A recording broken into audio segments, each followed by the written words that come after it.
In the heart of the Brazilian wilderness lies a prehistoric rock shelter, decorated with thousands of strange paintings.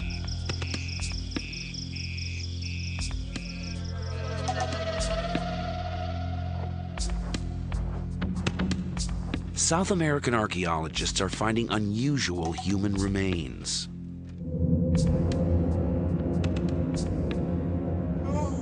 The skulls aren't European, but they aren't American Indian either. They belong to none of the prehistoric races known to have set foot in the New World. These skulls are as old as the Ice Age. So who were these first people to discover the Americas? And what became of them? Did they all disappear? Or did some of them survive?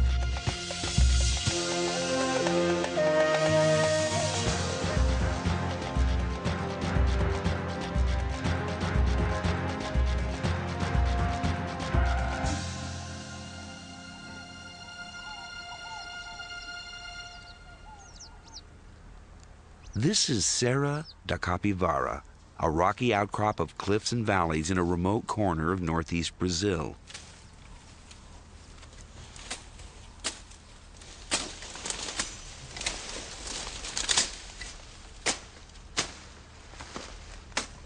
Local farmers have long known about these rock shelters hidden behind the brush.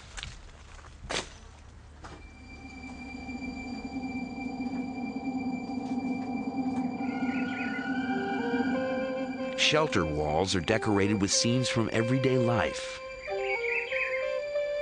A net to catch deer. A stick to collect honey from a beehive. A hand shielding the eyes. Here, 3 people are helping a pregnant woman give birth.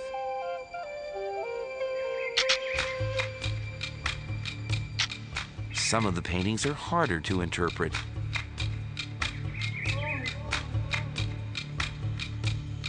These curious-looking figures are thought to be men in disguise, dancing with women.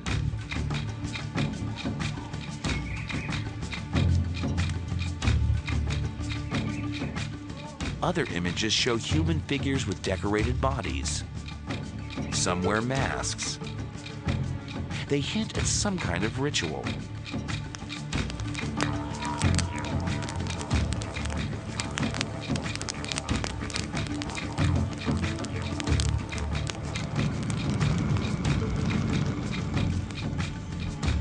No one yet has figured out what these scenes mean. But local farmers claim to know who originally painted them.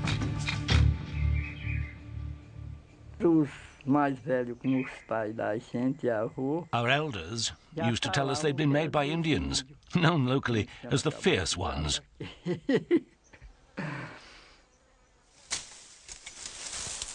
Indians were the obvious candidates.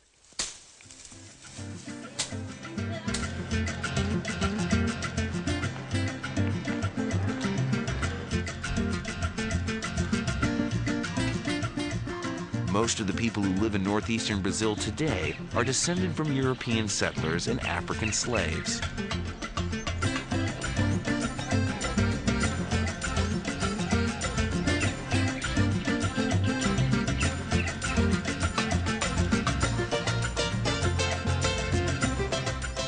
But these ancestral groups arrived in Brazil just 500 years ago.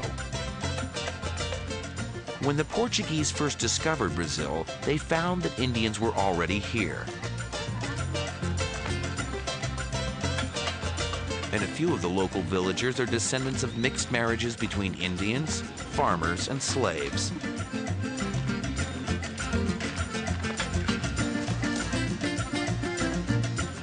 Indians, in fact, had been in America for thousands of years.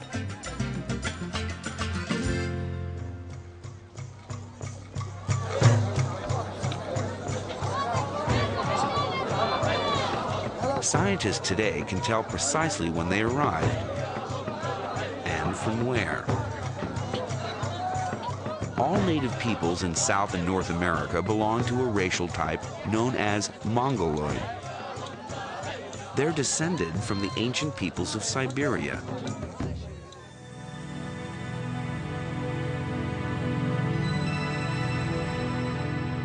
During the Ice Age, 12,000 years ago, there was a land bridge between Siberia and Alaska. Mongoloid peoples were the first to enter the New World, or so experts thought. The Brazilian finds point to a very different story of the discovery of the Americas.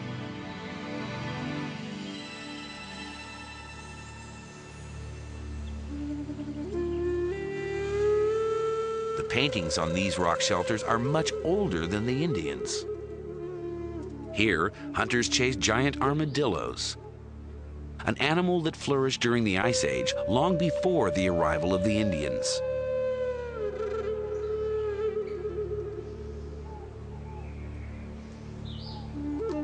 There's a playful feel to many of the scenes.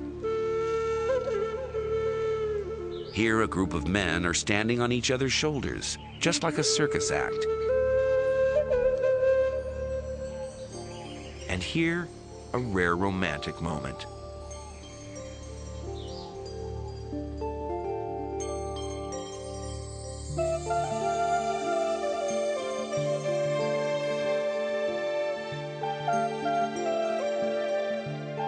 The scenes conjure up a lost world of innocence. How long ago was this primeval paradise?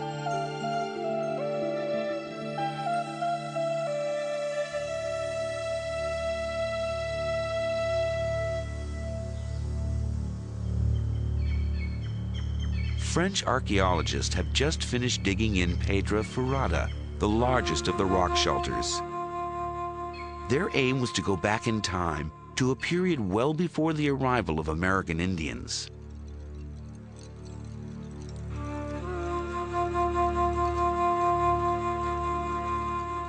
Every foot they dug took them thousands of years back into prehistory.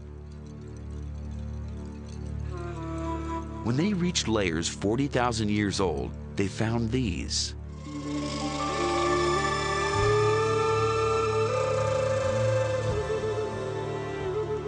Pieces of quartzite that look remarkably like stone tools. The edges on one side of the stones were flaked off.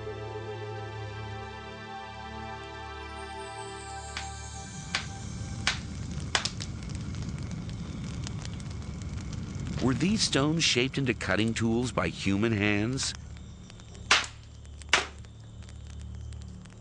If so, then the history of the discovery of the Americas would have to be rewritten. But if people had been here before the American Indians, surely there would be other traces of their presence. The archaeologists continued to dig, down to depths 50,000 years old. And then they found this.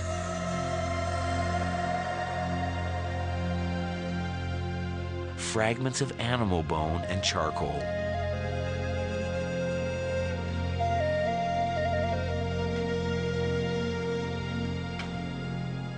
For Anne-Marie Passy, one of the archaeologists involved in the dig, these fragments were proof of human occupation. We found structures shaped like hearths. Next to the charcoal, depending on the period, we sometimes found food leftovers of animals they may have eaten.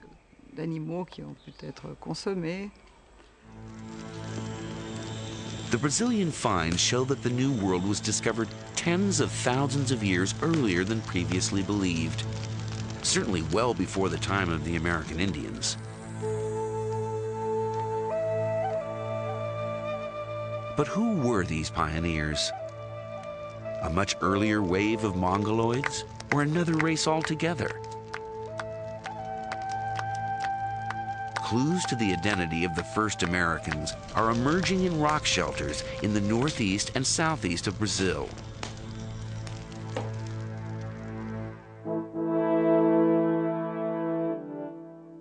Archaeologists there have recently unearthed human remains.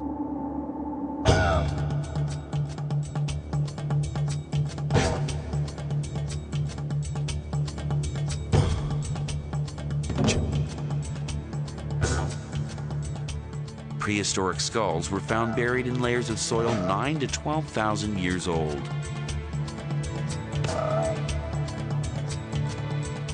They are the oldest skulls in the Americas.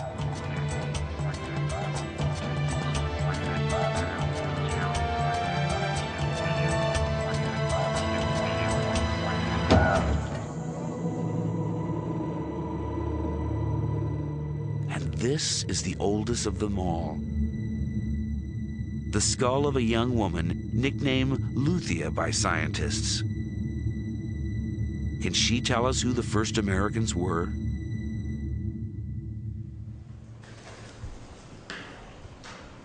Walter Neves is a physical anthropologist at Sao Paulo University in Brazil. He's been using a standard and reliable archaeological measure, the shape of the skull, to find out what race she belonged to. 91. He fully expected Luthia to be a Mongoloid, an ancestor of the American Indians. 91. But then he fed the measurements into the computer. When we start running the computer and seeing the results, it was amazing because we realized that the statistics, the quantitative analysis we were doing was not showing just people to be Mongoloid. In fact, the analysis was showing just people was anything except Mongoloid.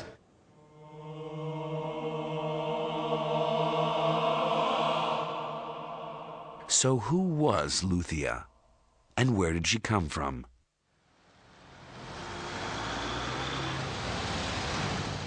To find out, the skull was taken to a hospital in Rio de Janeiro to begin the process of reconstructing her face. The first stage was to make a three-dimensional CAT scan of Luthia's skull in order to build a replica.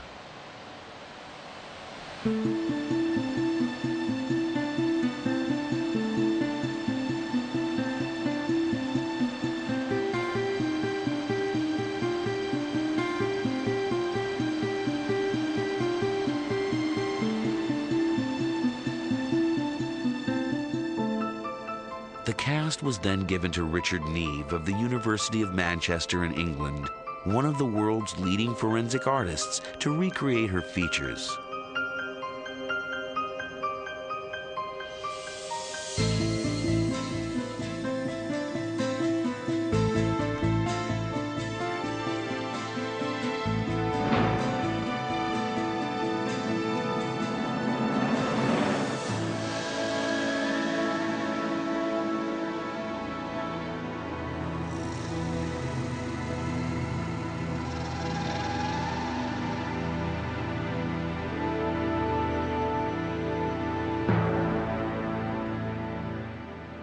That, to me, is a Negroid face that has all the features that you associate with a Negroid face. The proportions of the face, it doesn't say anything about it being a Mongoloid. Luthia belongs to a race found historically along the rim of the Indian Ocean, in East Africa, in the islands of South Asia, and in Australia and Melanesia. Was this then the face of a first American? Her reconstruction is confirmed by measurements Walter Neves has taken of all his skulls. The first reaction was not to believe in it. But as the results, repeated so many times, and the result is exactly the same thing. They are very similar to nowadays Aborigines and Africans, and no similarity at all with Mongoloids in Asia or with American Indians. But how could Luthia be African and Australian? According to Walter Nevis, there's a very simple explanation. Luthia is a bit of both. The first humans originated in Africa. It's known that around 100,000 years ago, waves of people migrated out of Africa. One such wave went east, and 60,000 years ago, it reached Australia.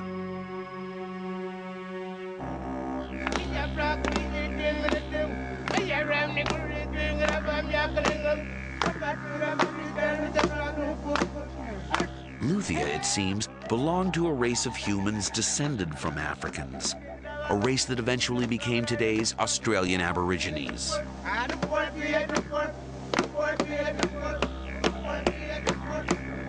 But if the first people to enter the New World were the ancestors of present-day Aborigines, how could they possibly have reached the Americas?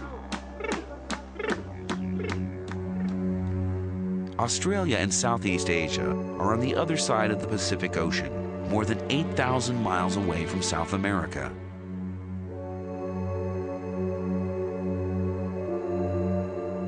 It's true that during the Ice Age, there was a land bridge between Siberia and Alaska. In theory, the ancestors of the Aborigines could have migrated north and crossed over into Alaska.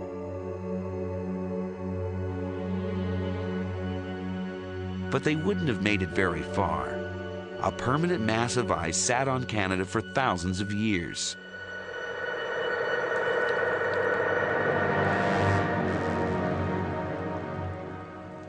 That wall of ice would have blocked the way into America to both animals and humans. But could there have been another route to South America?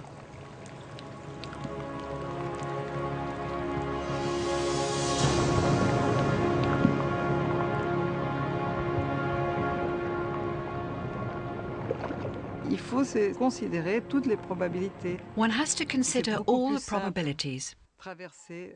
It's much simpler to cross the ocean than to adapt to the cold of the North Pole. After all, you do need to develop a fairly sophisticated technology to survive in the cold.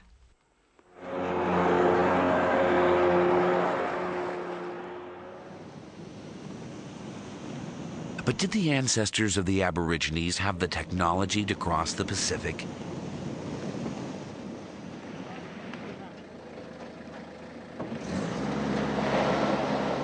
These are the Tiwi people, an Aborigine clan living on Bathurst Island, just off the northern coast of Australia. As far back as they can remember, their way of life has always revolved around the sea.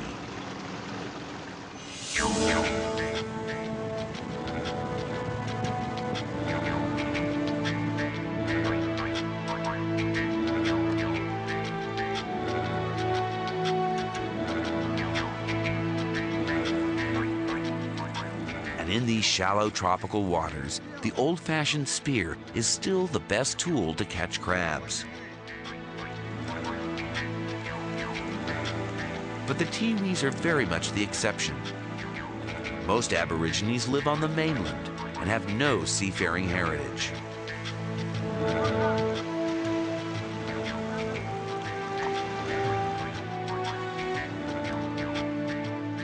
But what about the Aborigines' very earliest ancestors? Might they have been able to navigate?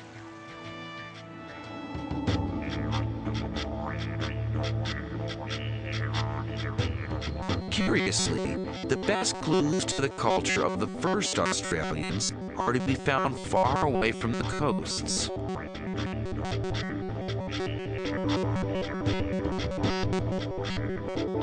This is the Kimberley, a forbidding rock desert on the northern tip of Western Australia.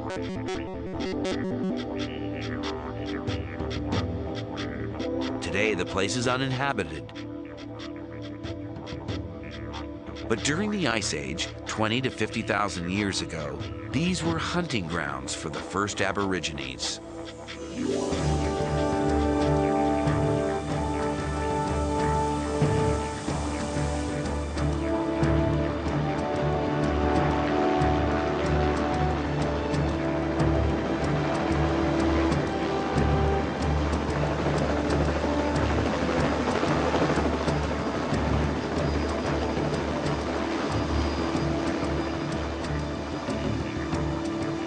Graham Walsh, an Australian rock art specialist, has devoted his life to finding and recording their earliest traditions.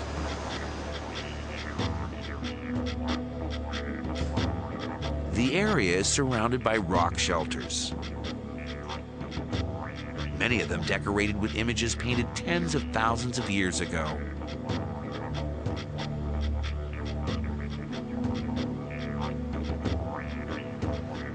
In one rock shelter, Graham Walsh has discovered a painting that is about to rewrite the history of seafaring.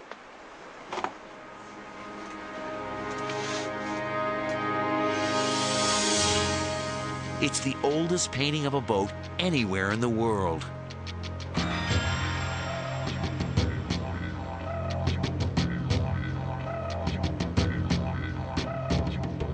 The people in the boat have got very distinctive headdresses on, and they're associated with a type of figures that we call simple northern figures that are found in this area of the North Kimberley here. They're associated with war scenes, battle scenes where they're not using spear throwers, and so we can date that type of figure by the type of technology that they're depicted with. And it's very ancient because the spear throwers, we've dated paintings with spear throwers on as predating 17,000 years. And that's a minimum figure. I think it will go back much, much older than that, up to 50,000 years ago. What's remarkable is that the boat seems to have been designed with a very specific purpose in mind. You can see by the type of watercraft with the high prow on it, it appears by sort of watercraft experts, they tell me it's an ocean-going type craft with this high nose. There's no need for all the sort of high prows and that in still water. So you're looking at some sort of craft that's been used for the open sea. In this remote rock shelter is the first indication that the ancestors of the Aborigines did indeed have the technology to sail, and perhaps even to navigate the oceans.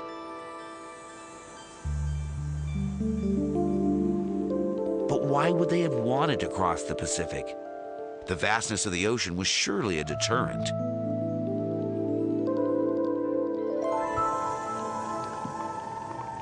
More and more, scientists are convinced that the very first ocean crossings may have happened by accident. It's not such a far-fetched idea. Il y a 3 ans, 3 years ago, 5 fishermen, well, only 2 made it out of the original 5, set off in the middle of a storm off Africa. They arrived here in Brazil. They decided to stay. They didn't want to return to Africa. Sure, it was an adventure, an odyssey, but they made it in just 3 weeks. They survived. And if they survived, others could have done so too.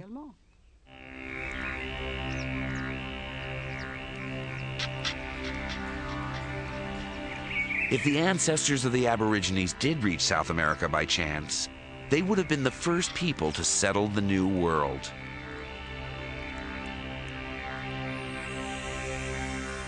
They would have become the American Aborigines. But if this is what happened, where are their descendants? Why are there none of these American Aborigines in North and South America today? One possibility is that for a long time they lived alone in the continent, leading an idyllic life, free from invaders. After all, the land route from Asia into North America remained firmly blocked for thousands of years.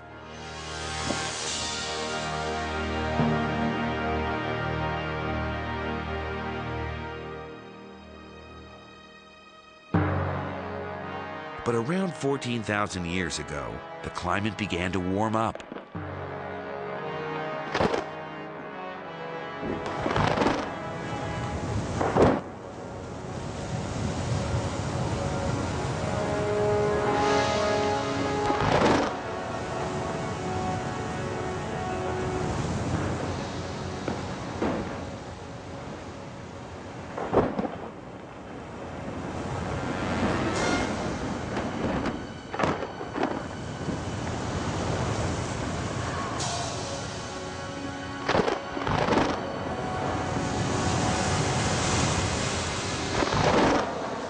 The Ice Age was coming to a dramatic end.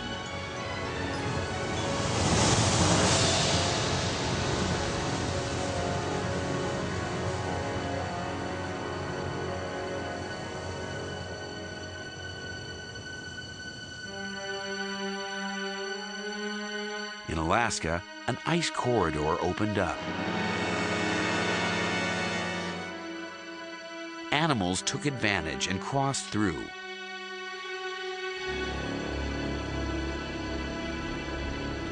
Chasing them were Mongoloid hunters. It's well known that around 12,000 years ago, the ancestors of today's American Indians entered the New World. The Mongoloids moved swiftly, colonizing North and South America in just a few thousand years. That's precisely the time frame when scientists believe the American Aborigines begin to disappear. Could the Mongoloids have replaced the Aborigines? This is very clear in South America. All populations I have in my data set from the whole South America, okay, from 7,000 to the present, they're absolutely classic Mongoloid. And everything I have with more than 9,000, okay, is absolutely non-Mongoloid. So I would say this replacement occurred between 9 and 7,000 years ago. Rock art experts have been studying the Brazilian paintings for clues about how that replacement might have happened. Here may be an explanation for how the American Aborigines became extinct. This scene shows several men in midair. They look as if they're flying.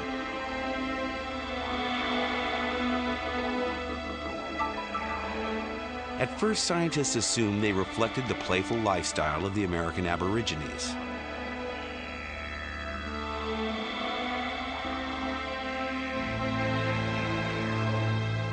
But computers can shed new light. Images can be digitally removed and then reintroduced one at a time.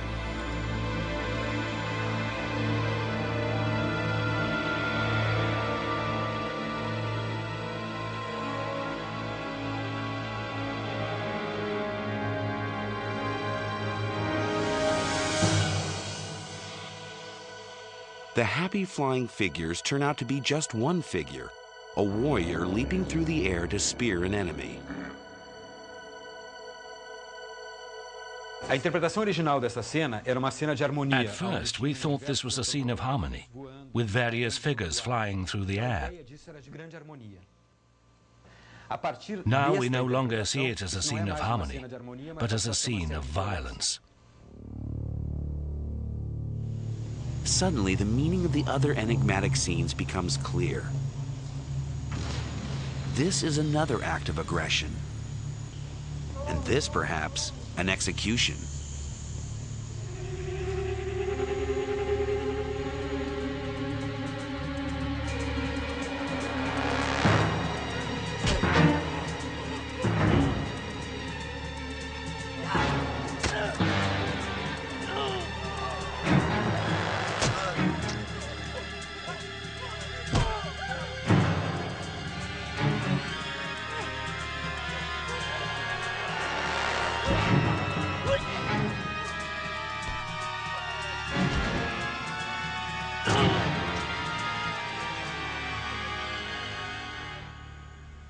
Were the Mongoloids at war with the Aborigines? Tellingly, these scenes only begin to appear after the arrival of the Mongoloids. Jusqu'à 9000 ans, on n'en trouve pas une. Until 9,000 years ago, we don't find a single scene of violence, and this coincides with finds which show an increase in population. Ça coïncide. On peut pas tirer des conclusions. We can't draw any conclusions, but there is an increase in small tribes, and violence becomes very important. La violence commence à devenir très important. Conquest by the Mongoloids would explain why there are no Aborigines in the Americas today. They were wiped out.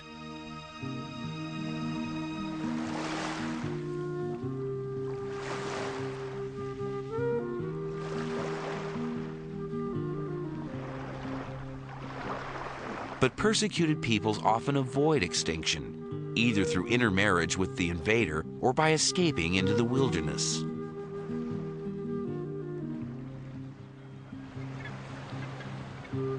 Could some American Aborigines have survived in a remote corner of the New World?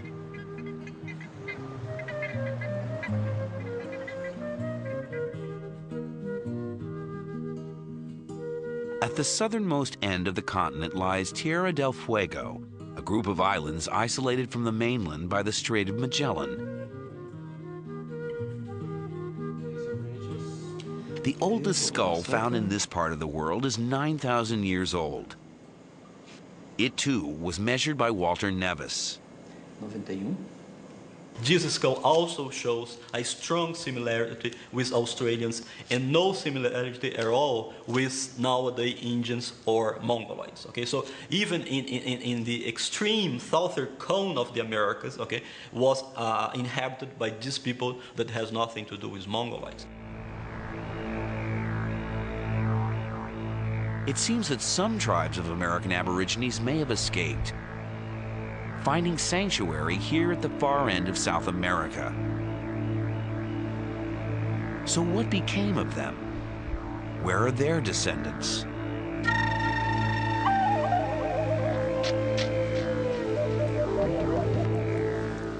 When the first Europeans explored Tierra del Fuego, they encountered bands of hunters and gatherers, the Fuegians.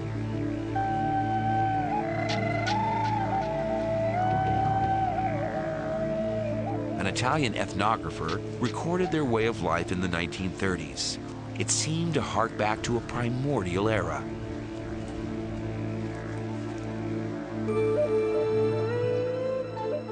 Sisters Cristina and Ursula Calderon are children of those hunters and gatherers. They were born just over 70 years ago in this small village, now abandoned. Could these sisters be actual descendants of Luthia and the American Aborigines? On the face of it, no. Their appearance is not very different from that of other Native Americans.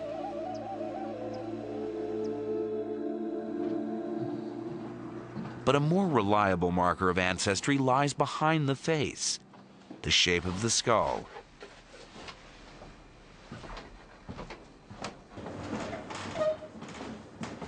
The local museum houses several skulls of modern Fuegians, recent ancestors of Cristina and Ursula.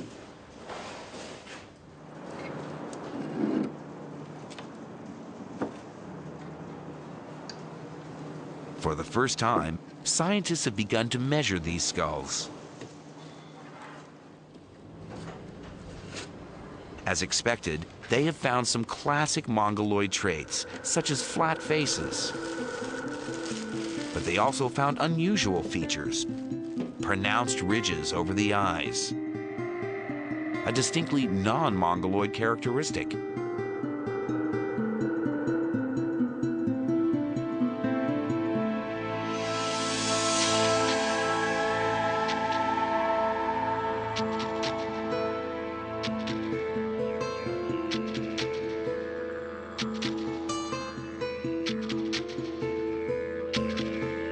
Apparently, Fuegians were somehow related to the ancestors of the Australian Aborigines.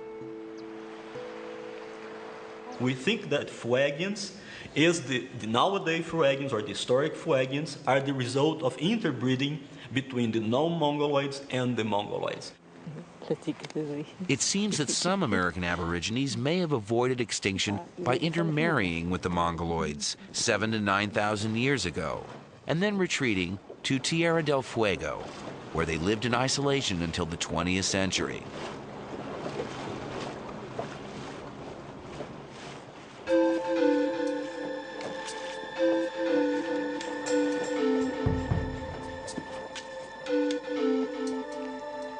But the Aborigines were originally a race adapted to life in the tropics. How could they have survived in this cold and damp corner of South America?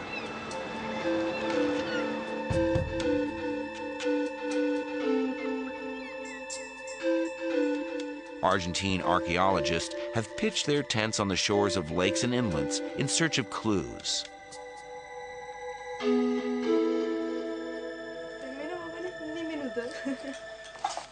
On this beach, they found mounds of mussel shells. Una secuencia de valvas que si la miras se está clavando dentro o por debajo. The oldest layer is 6,000 to 7,000 years old. Is this ancient garbage left behind by American Aborigines?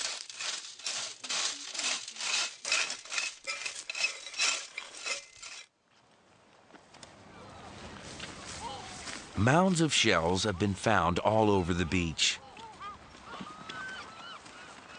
The mounds are overgrown with grass, but they have a distinctive shape. Each one is built up around a hollow. According to Ernesto Piana, the excavation leader, they're evidence that this sheltered beach was the site of a very ancient settlement. This kind of round structures, you may see many in this archaeological site in Miwaya, are actually the base of their huts. This was done because people just put some poles around, making a dome, or some like a cone, and living, throwing the debris, the refuse outside of these round things.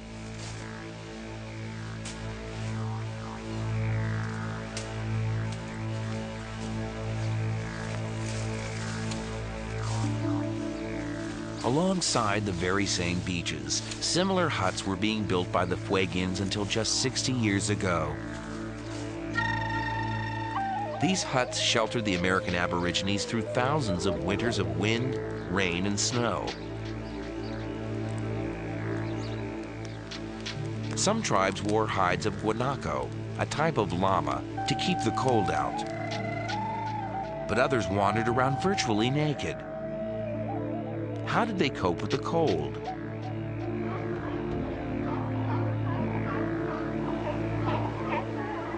Tierra del Fuego was surrounded by colonies of seals.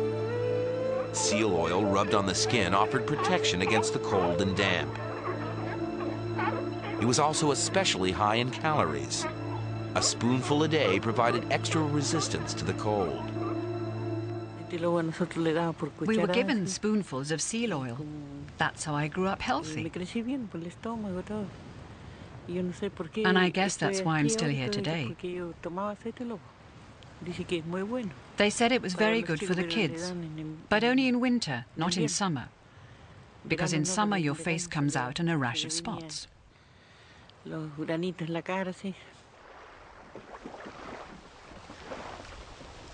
Fuegians also kept fires lit indefinitely, even when they were on the move.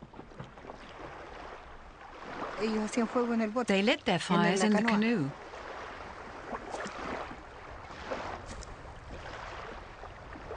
And I'd ask, how come the boat doesn't burn? No, the fires were lit on a layer of damp grass. So long as the fire is small, the canoe doesn't catch fire.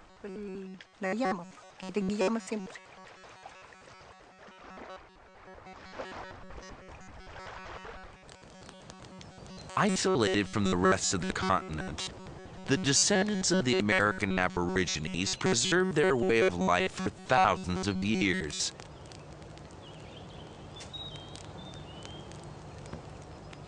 But there's something else. They appear to have also kept alive their rituals.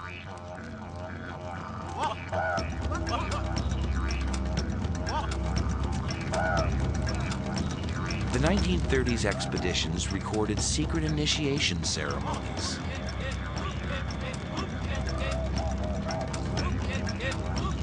Before boys could be led into the secrets of the tribe, they had to face up to spooks and spirits.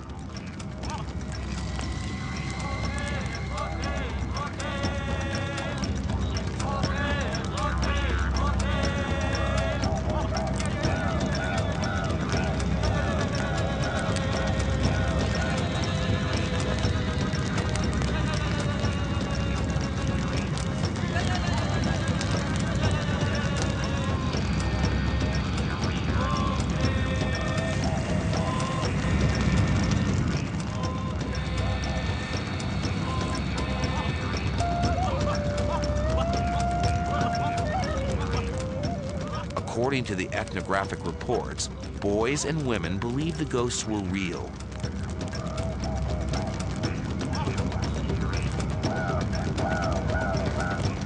Could such rituals help decipher the enigmatic scenes on the Brazilian rock shelters? The dancing spooks, with their masks and stripes, are strangely familiar.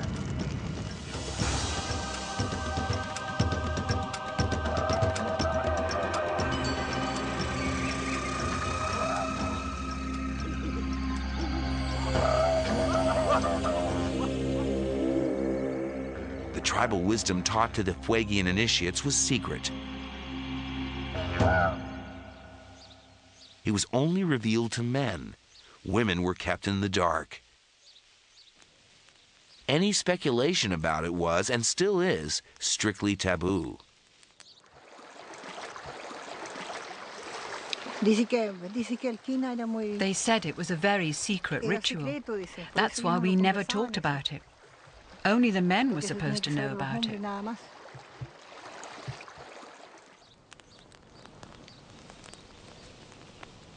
What was so secret that it had to be kept from the women? Some of the chiefs, according to ethnographers, explain that there was a time in a very distant past when women ruled society. So the women must never know, lest the men lose their grip on power.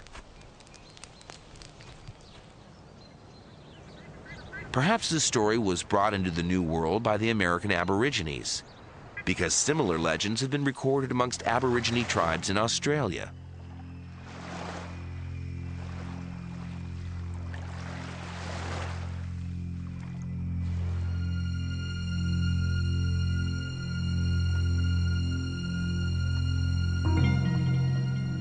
Amazingly, traditions of the first peoples of Australia appear to have been preserved here at the utmost end of the earth by a small band of their descendants.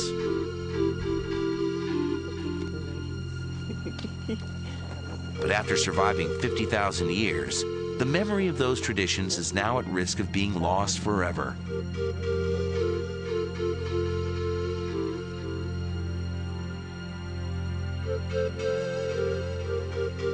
The arrival of white settlers in the late 19th century pushed the native people of Tierra del Fuego to the brink of extinction.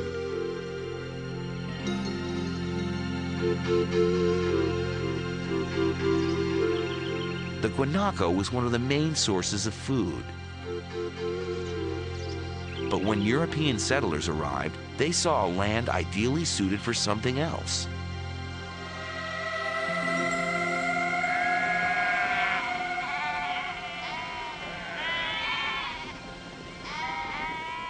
Gradually, the guanaco hunting grounds were transformed into vast sheep stations.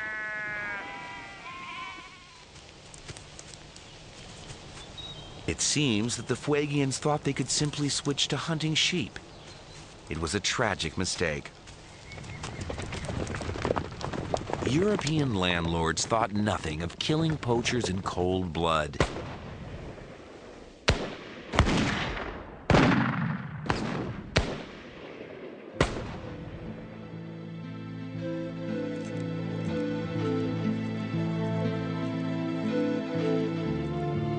Christian missionaries tried their best to help the natives adapt to the changing circumstances.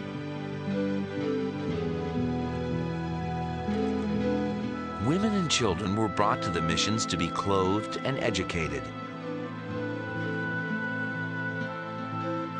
But this only made matters worse, as the Fuegians came into contact with European diseases for the first time. Había una enfermedad muy fuerte. There was a virulent disease, and many died from that. A few survived, but then came a stomach illness, and many more died. Many babies and adults. I was ill too, but I pulled through.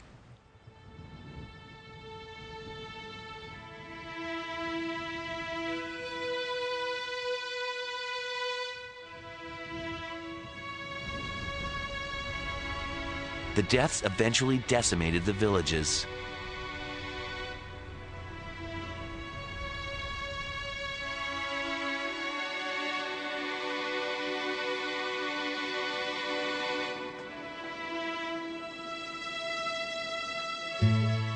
"30 years ago, Christina and Ursula had to abandon the village where they grew up and move into a white settlement.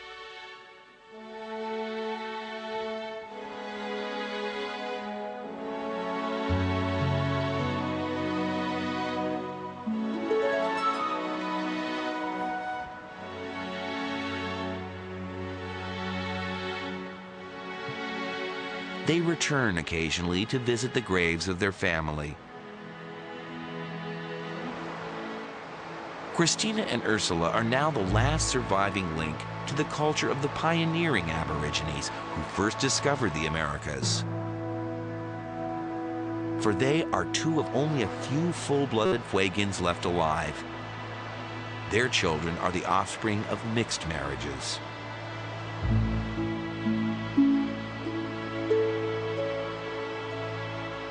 Just as it did 9,000 years ago, intermarriage, this time with Europeans, may save something of the American Aboriginal culture from complete extinction.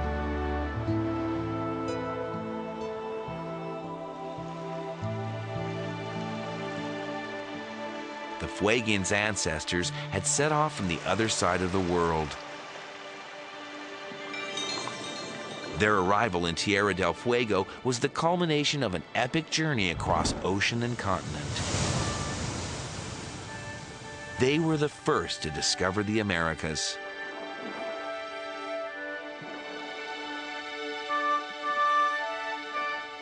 "50,000 years later, their descendants have dwindled to a handful of survivors. But who knows? Perhaps the Fuegians were not the only Aborigines to survive the arrival of the Mongoloids. Maybe another tribe of long-lost American Aborigines is awaiting discovery in some remote corner of the Brazilian jungle.